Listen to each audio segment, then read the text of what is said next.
গভীর জঙ্গল। বিকেলের আলো মরে আসছে। ঝিঝি পোকার ডাক শোনা যাচ্ছে।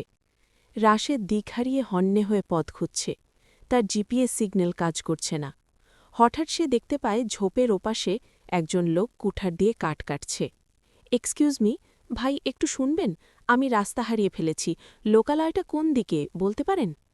এই জঙ্গলে কেউ রাস্তা হারিয়ে আসে না সাহেব, সবাই আসে কিছু একটা লুকোতে। আপনি কি লুকোতে এসেছেন? না মানে, আমি ট্রেকিং করতে এসেছি। জিপিএসটা কাজ করছে না। ম্যাপ অনুযায়ী তো এখানে একটা নদী থাকার কথা।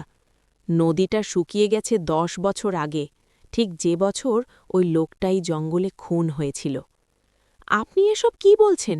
দেখুন, আমি শুধু এখান থেকে বেরোতে চাই। সোজা গেলে কি রাস্তা পাওয়া যাবে? সোজা গেলে আপনি যেখানে শুরু করেছিলেন সেখানেই ফিরে যাবেন। এই জঙ্গল গোলকধাঁধার মতো। আপনি যত জোরে দৌড়াবেন, জঙ্গল আপনাকে তত জোরে আঁকড়ে ধরবে। আপনি কি পাগল? আমি সাহায্য চাইছি আর আপনি গল্প শোনাচ্ছেন? আপনার হাতে ওই লাল দাগটা কিসের?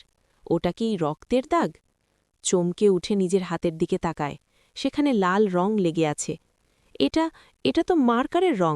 আপনি ফালতু কথা বলে আমাকে ভয় দেখানোর চেষ্টা করছেন কেন?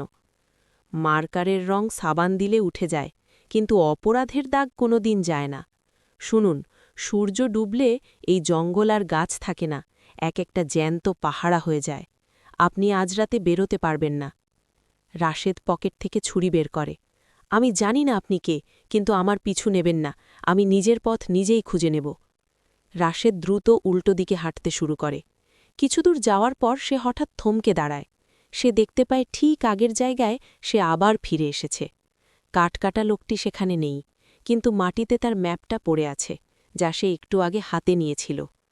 রাশেদ চিৎকার করে ওঠে, কে আছেন? এই লোকটা কোথায় গেল?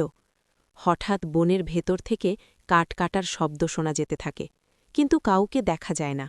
রাশেদ বুঝতে পারে সে একাই এই জঙ্গলে বন্দী নয়, তার সাথে অদৃশ্য কিছু একটা আছে।